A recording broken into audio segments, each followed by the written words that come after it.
This is perfect. It's going to be a white Christmas. Yeah, the radio said maybe a foot of snow. Oh, great. Oh, any messages?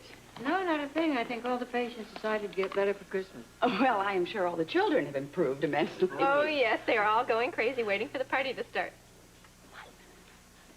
What on earth is Alan doing? It looks like he's wrestling with something. Excuse me. Well, how thoughtful of you. A box of chocolates for me. No, not really. You like Belgian chocolates, don't you? Yes, I do very much.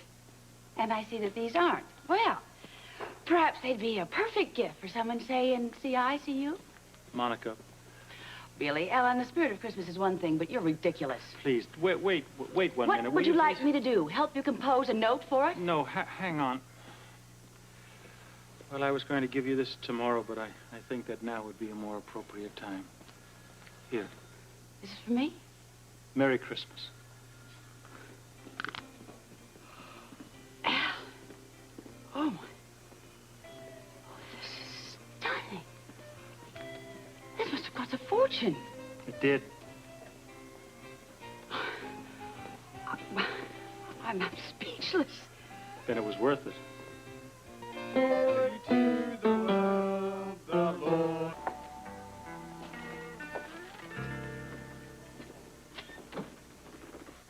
For me? It's nothing. I just thought, Go on, Al. You thought what? well, everybody's getting presents. I think you should have something as well. That was very thoughtful of you. It's nothing, really. Means a great deal. God, they let you bring Jason. Well, how else is he going to be with his mother on Christmas? Hello, Alan. How did you ever think to bring him? Well, Sweetheart. I figured, see, I had this crazy idea that a family ought to be together on Christmas. And we are. Thank you so much. Well, believe me, I'm just as happy as you are. Hi, honey. Oh, you sweetie. Oh, and you brought a book? There's Mommy. Thank you. Look. Are you a monster? Huh?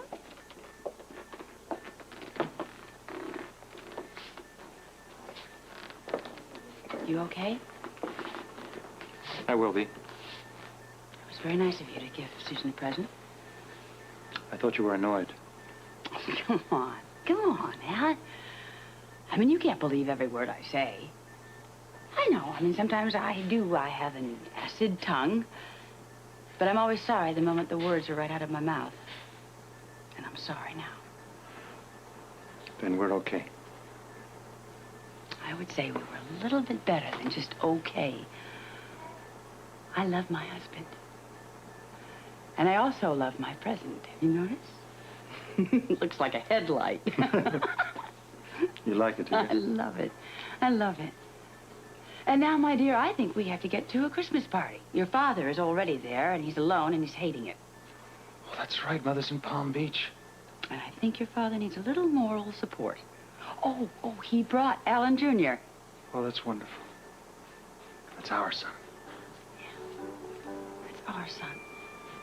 As somebody once said, it's Christmas, and all is right with the world. Love you.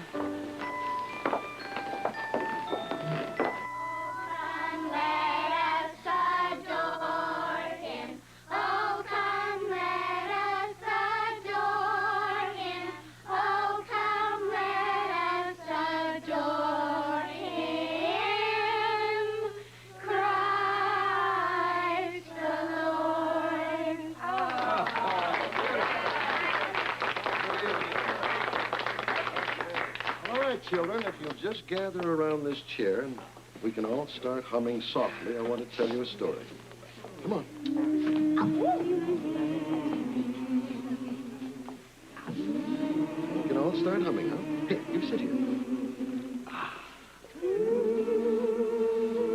This is a story about the first Christmas, almost 2,000 years ago.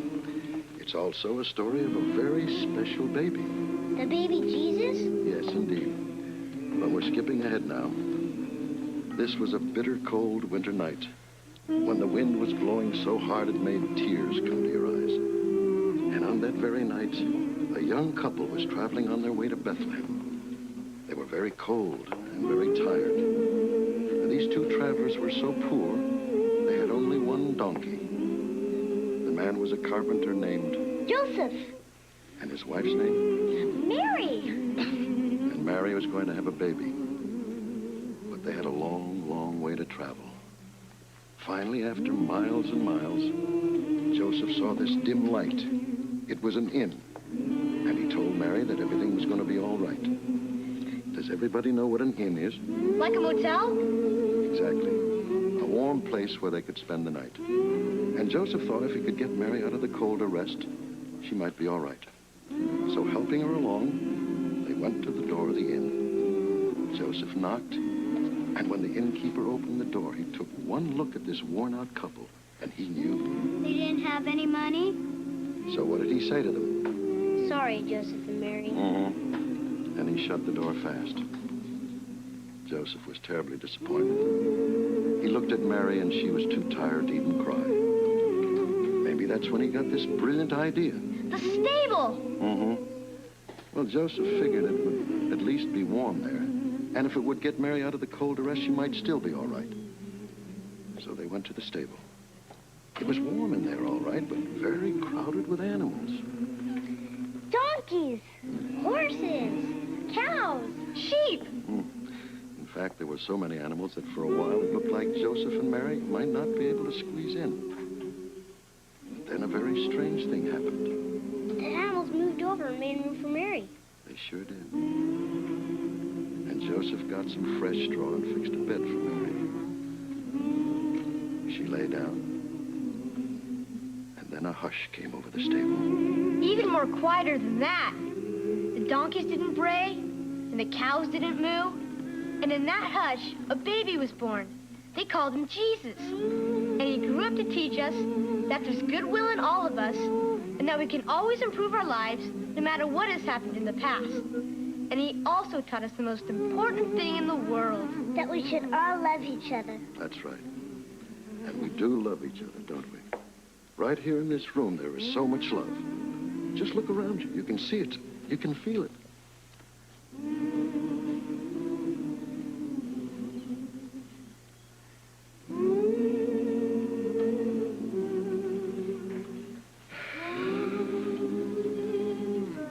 This is also, let's not forget, a time of joy. Blackie?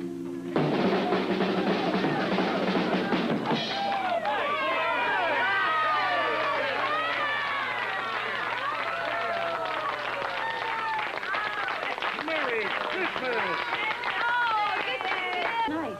And, Merry Christmas. Thank you, Jessie. Good night. You know, this has been such fun.